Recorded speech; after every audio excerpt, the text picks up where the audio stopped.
I'm going to start this episode off by saying thank you to Josh Sweat, saying thank you to Darius Slay, thank you to Milton Williams, and thank you to Isaiah Rodgers. Hell, Kenny Pickett, I appreciate you. Did we get that out the way? Did I give people their respect? I appreciate y'all.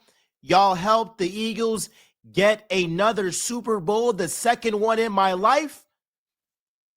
But the relationship has run its course. It ain't no beef. Like, that girl or that friend that, you had to go your way. They had to go their way. It's all love. It ain't no beef. But life moves on. And that's what it is. Now, I'm just very confused that folks really thought the Eagles were going to keep Josh Sweat and Milton Williams, those guys. I'm really confused about that. Look, if this is baseball and there's no cap, hell yeah, bring back Josh Sweat. Hell yeah, bring back Milton Williams. Hell yeah, bring back Darius Slay. Have him mentor the young guys for a second year in a row. Hell yeah, bring back Isaiah Rodgers, a great depth piece on this team. For sure. But in the NFL, there is a cap, a certain cap that you can only make as a team. And that's what it is. So Josh Sweat, 4 years, $76 million, $41 million guaranteed. Milton Williams, 4 years, $104 million. That's $26 million a year. Darius Slay to the Steelers. Will get them details maybe tomorrow or later this week. I'm actually interested in that. I want to see how much they gave him, because I'm pretty sure that there were other teams like the Lions or whoever that were also looking for Darius Slay, but we'll talk about that later too. Isaiah Rodgers, 15 mil, 2-year deal, $8 million guaranteed. So I'm looking at the guys that left and I'm saying, bruh, there's a cap. We can't sign everybody.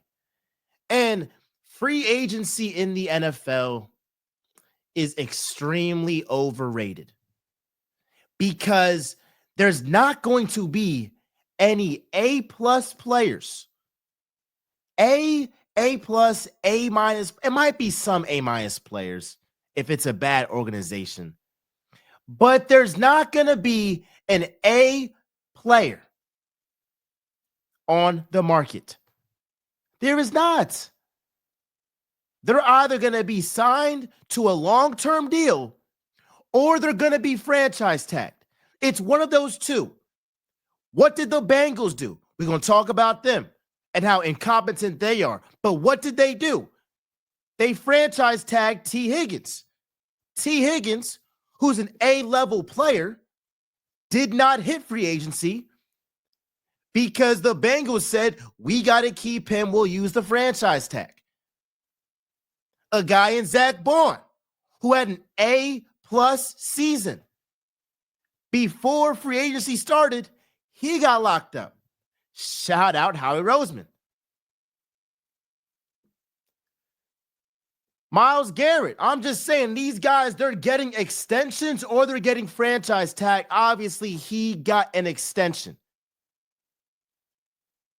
So the reason why free agency in the NFL is so overrated is because it's B players getting A money. It is B players getting A money. The Patriots have a bunch of cap space. And if I'm Milton Williams, I'm getting that bag. He deserves it. But it's a reason why a team in the Patriots had to outbid the Panthers and overpay for Milton Williams. They're a bad team. That's what it is.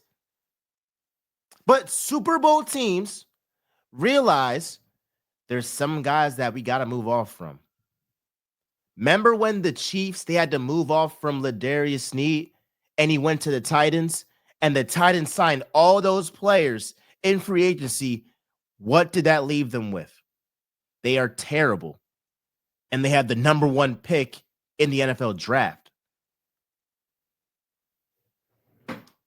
Oh, so that means a team in the Titans that in the 2024 free agency signed all these players, spent all this money.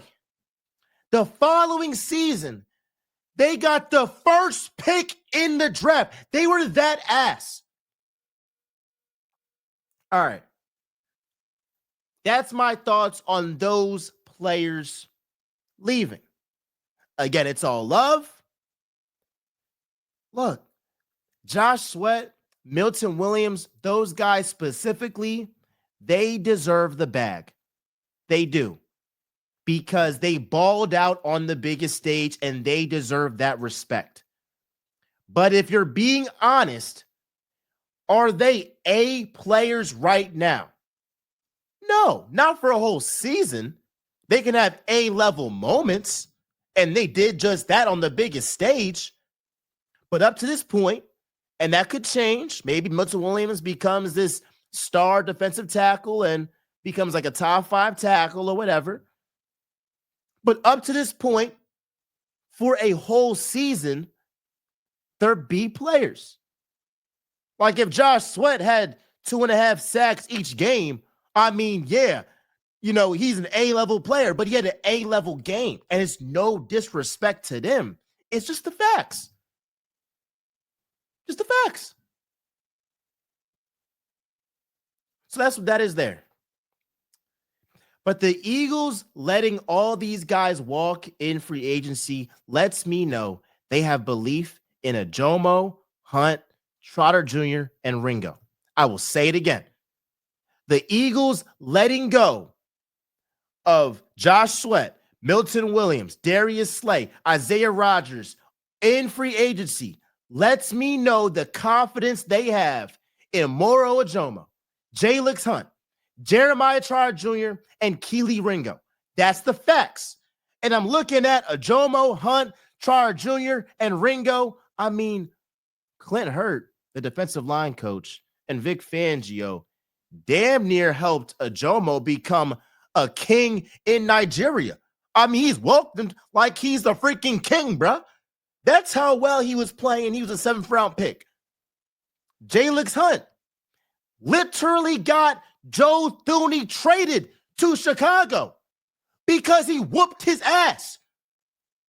He literally cooked him. That's what happened. That's what happened. Jeremiah Trotter Jr., who's his dad? Jeremiah Trotter Sr. So it's in his blood. And I believe that with Oren Burks leaving for the Bengals, Jeremiah Trotter Jr. with Nakobe, he's nursing that injury. He'll step up alongside Zach Bone. And Keely Ringo, let me talk about him real quick. He's a Georgia Bulldog. He is a Philadelphia, Georgia Bulldog. Y'all gonna learn to stop disrespecting and doubting Philadelphia, Georgia Bulldogs. You doubted Nolan Smith. He finished this postseason with a postseason record, 4 sacks, and a franchise record for the Eagles. I read that the best way, so we're going to go back to it again.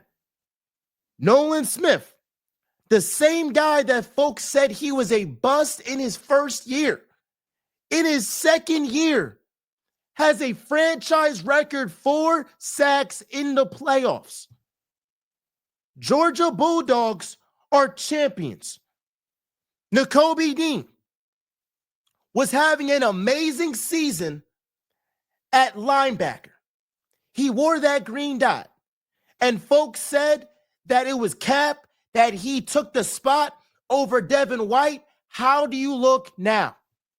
He showed it wasn't a fluke, and Vic Fangio and Bobby King, the linebacker coach, know what they're talking about.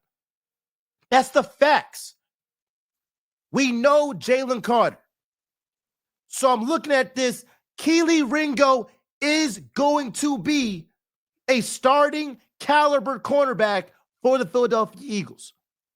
And before everybody hops on the bandwagon, we're going to support him just like we supported Nakobe Dean and Nolan Smith. Because when Howie Roseman traded Hassan Reddick and essentially said, I got faith that Nolan Smith is going to step up, what happened? What happened? Nolan Smith, again, had a playoff franchise record, 4 sacks. That's what happened. So the gamble paid off. And so I'm looking at the Eagles versus the Sixers, and I'm saying to myself, they're the opposite. Now, first off, the Eagles win, so they're already the opposite because all the Sixers do is lose. But also, the Eagles not only win, but they get younger while they win. The Sixers, they lose in the playoffs, and they get older. It's night and day. That is how you become a dynasty, bruh. And Bill Belichick has the blueprint. He has a famous saying that you got to essentially trade a player a year or 2 early. Really like a year early. Nah, maybe not 2. I'm sorry. Bill Belichick always got off a player a year early because you don't want to get off a player a year late. That's what the Sixers have done with Joel Embiid. And I was trying to say, after that Knicks series, you could have went ahead and traded Joel Embiid and been like, all right, boom, the process is over.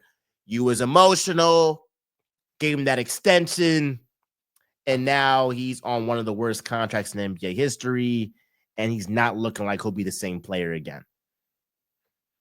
It sucks, but that's what it is.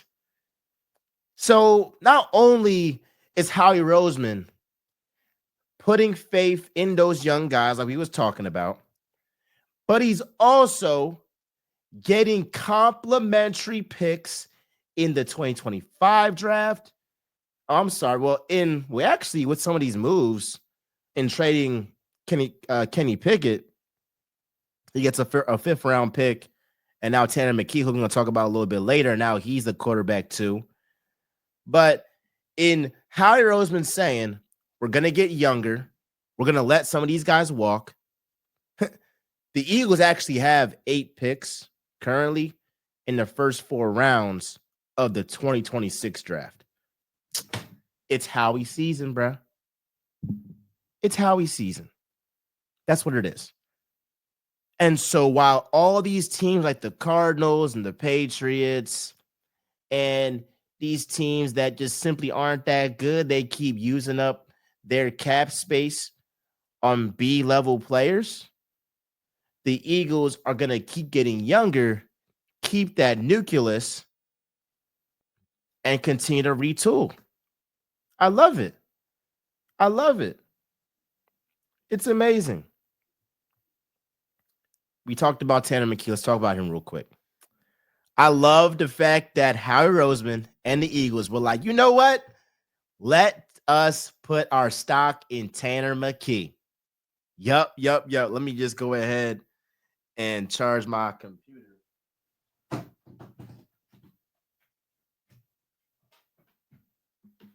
Appreciate y'all bearing with me right now.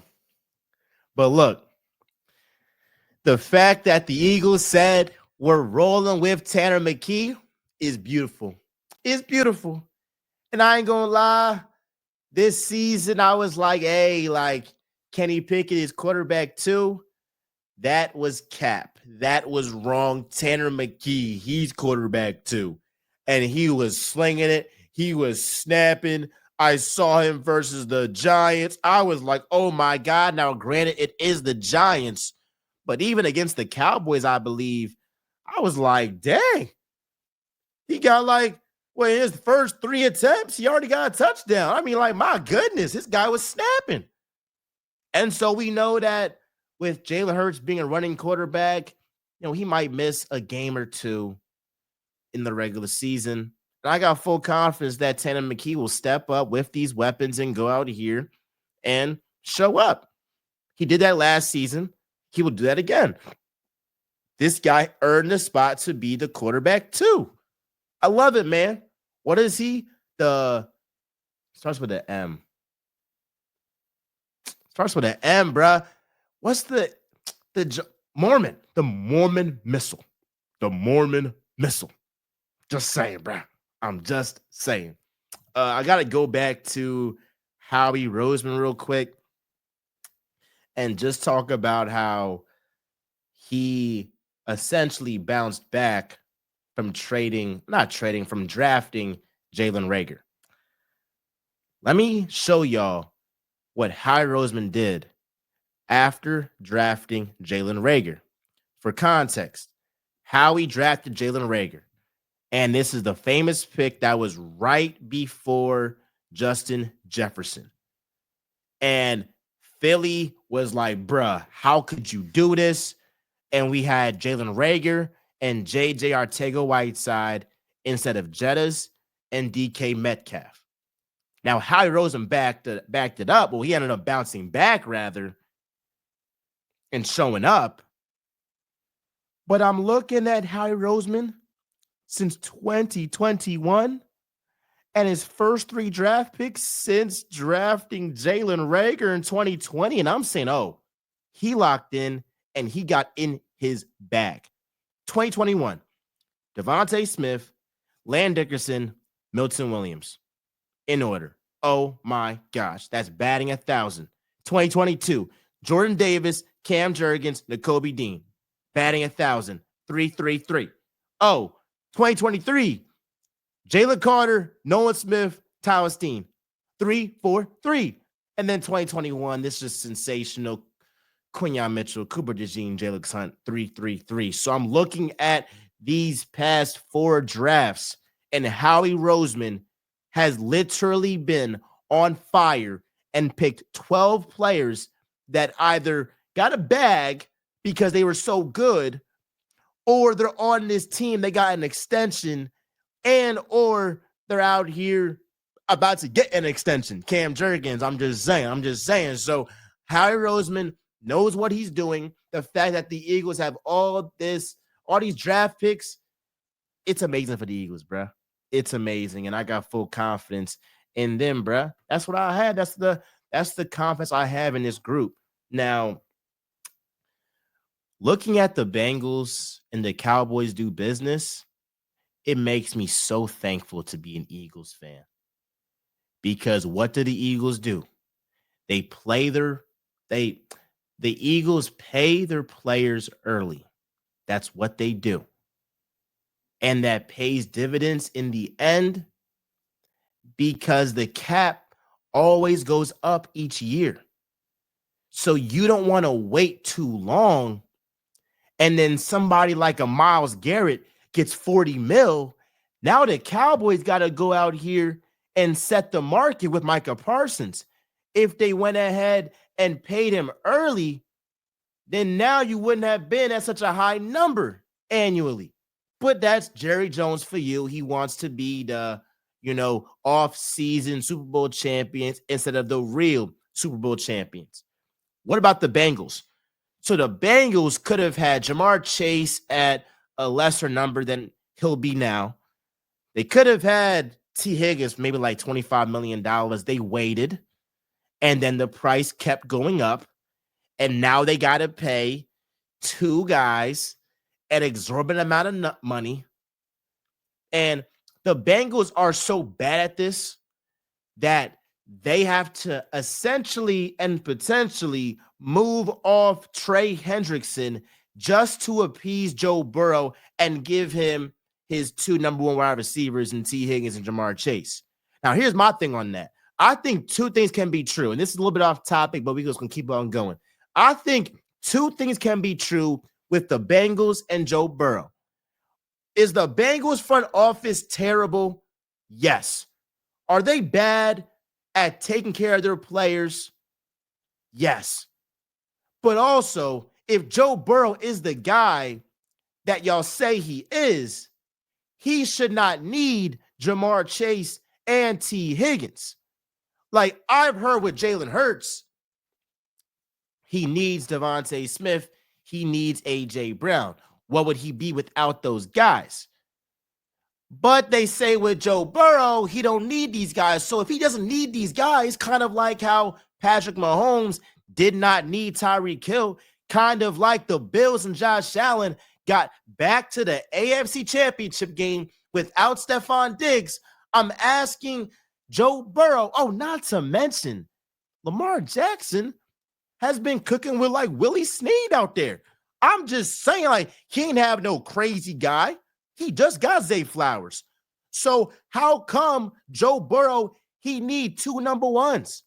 If you got Jamar Chase, the top 2 wide receiver in this league, ain't that enough? What? I don't know. That's just me. Hey, I think 2 things can be true, though. But again, I look at the Cowboys, I look at the Bengals, and I say I am thankful for the Eagles organization. I'm thankful for Howie Roseman, and I am damn sure thankful for Jeffrey Lurie. That's why guys say I'm gonna do, another pod tomorrow. We're gonna talk about the moves and all that stuff. But again, like, comment, subscribe, do all that jazz. Show it a friend and show it a friend. I love y'all. I appreciate y'all. If we're talking Miles Johnson, y'all know I always keep it real.